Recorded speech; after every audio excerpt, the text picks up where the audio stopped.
네, 주요 외신을 통해서 글로벌 인사이드 소식 전해드렸습니다. 보다 자세한 내용 이야기 나눠보도록 하죠. 우선 국제 유가부터 좀 여쭤볼까요? 네, 갑자기 급등을 했습니다.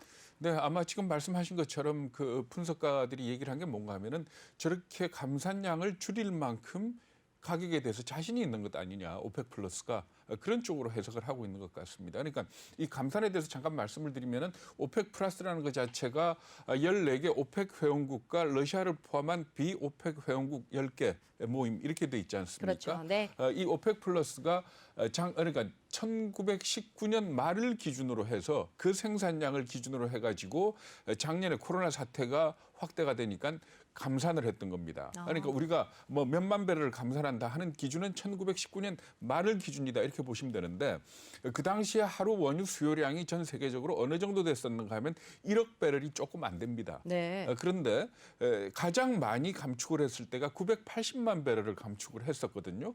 그러니까 꽤 많이 감축을 한 거죠. 그러니까 거의 한 10% 정도를 감축을 하는 그런 상황이었는데 그러다가 이제 이 감축량을 조금씩 줄이고 있는 겁니다. 그러니까 감축량을 줄인다는 얘기는 증산을 하고 있다는 얘기하고 그렇죠. 같은 얘기입니다. 그래가지고 지금 말씀하신 것처럼 현재는 사우디아라비아의 100만 배럴 자체 감축을 제외하고 오펙 플러스가 합의한 게 현재 한 700만 배럴. 그러니까 네. 2019년 말 생산량 기준으로 한 700만 배럴 정도 덜 생산을 하고 있습니다. 근데 오늘 결정된 걸 보면은 5월에 35만, 6월에 35만, 7월에 40만 정도 해가지고 110만 배럴 감축량을 줄이겠다. 110만 배를 증산하겠다라고 돼 있고 그리고 또 사우디아라비아도 7월 말까지 자발적인 감축량 100만 배럴을 없애겠다라고 얘기를 했지 않습니까? 그렇죠. 그러면 7월 말에 가면은 대략 지금보다도 한 210만 배럴 정도 증산이 될 겁니다. 그리고 거기 또 포함이 안 돼 있는 것 중에 하나가 뭔가 하면 이번에 그 이란이 참가를 했거든요. 아, 맞습니다. 그러니까 원래는 네. 13개 오펙 회원국과 10개의 비오펙 회원국이 회의를 했었는데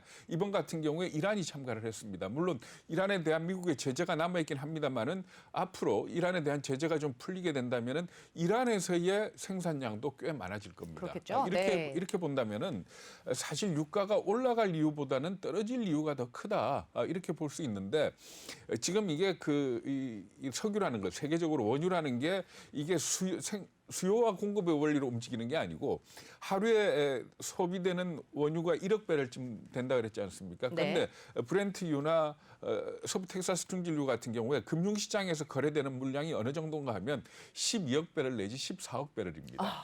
이 얘기는 뭔가 하면 결국 오일 자체가 기름 자체가 금융상품화되어 있는 그런 상황이거든요. 그러니까 말하자면 좀 거기에 가수요가 많이 들어있고 좀 그러니까 올라갈 때는 많이 올라가고 떨어질 때는 좀 많이 떨어지는 그런 특성이 있다 이렇게 보시면 될 것 같습니다. 네, 글로벌 인사이드 소식과 관련해서 보다 자세한 내용 알아봤고요. 이번엔 좀 백신 이야기를 좀 해봐야 될 것 같습니다.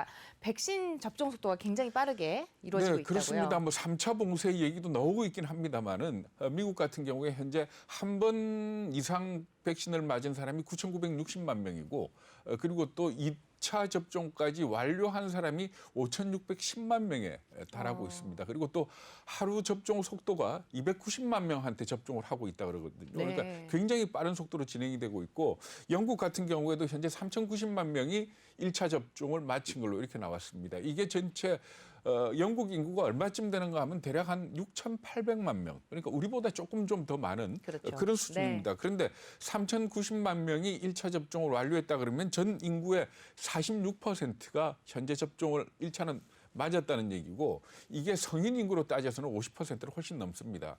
오늘 아침 신문들 보시면은 그 사진 나온 신문들이 많은데 영국의 그 공원에서 우통 벗고 마스크 안 쓰고 선탠 즐기는 사람들 사진이 나와 있거든요. 그러니까 그만큼 거의 일상을 되찾아간다. 그러니까 영국 통계청이 발표한 걸 보면은 영국 국민들 가운데서 코로나 바이러스 항체를 갖고 있는 사람이 54.7%라 그럽니다. 네. 근데 사실 금년에 벚꽃 보셨어요? 저는 어제 본 것 같습니다. 네. 근데 사실 우리 같은 경우는 벚꽃이 피더라도 지금 즐길 수 없는 상황 아닙니까? 맞습니다. 네. 결국 우리는 아직은 춘대 불사춘이다. 이렇게 봐야 될 것 같습니다. 네, 맞습니다. 백신 소식 전해드려봤고요. 또 미국에서 또 LA 총기가 사고가 있었다는 안 좋은 소식이 좀 전해졌습니다. LA에서는 왜 이렇게 자꾸 총기 사고가 일어나는 걸까요? 네, 이 총기 사고 4명이 죽었다 그러죠. 이 총기 사고 날 때마다 나오는 얘기가 왜 미국은 총기를 규제하지 않을까? 그러니까요. 왜 총기 규제 법안을 만들지 않을까? 그게 결국은 총 만드는 회사들의 로비 때문이 아니냐. 이렇게들 생각하는 사람들이 참 많습니다. 이게 물론 시장하고 꼭 관계된 얘기는 아니지만 미국을 이해하기 위해서는 좀 알아둘 필요가 있는 얘기입니다. 뭔가 네. 하면 미국은 어떻게 보면 총으로 일어선 나라다 이렇게 얘기를 해도 틀리지가 않습니다. 왜냐하면 청교도들이 처음에 신대륙에 갔을 때 총이 없었다면은 신대륙을 개척을 할 수가 없었습니다. 인디안도 그랬겠죠. 있었고 네. 야생동물도 있었기 때문에 항상 총을 옆에 두고 언제든지 총을 쏴서 자기를 위협하는 상대방이나 야생동물을 죽여야 되는 그런 사람들이었거든요. 네. 그래서 그 당시만 하더라도 미국에서는 남자가 총을 다룰 줄 모르면은 남자가 아니다라고 얘기할 만큼 총이 네. 일상의 필수품이었던 그런 나라입니다. 그래서 사실은 독립전쟁에서 미국이 영국을 이길 수 있었던 이유도 결국은 이렇게 국민들이 총을 잘 다뤘기 때문이다라는 그런 얘기까지 합니다. 그걸 다룬 영화가 혹시 기억나실지 모르지만 멜 깁슨 나오는 패트리어트라는 영화 네. 기억하시죠? 그게 네. 뭔가 하면은 말하자면 일반 농부들이 총을 그렇게 잘 쏘고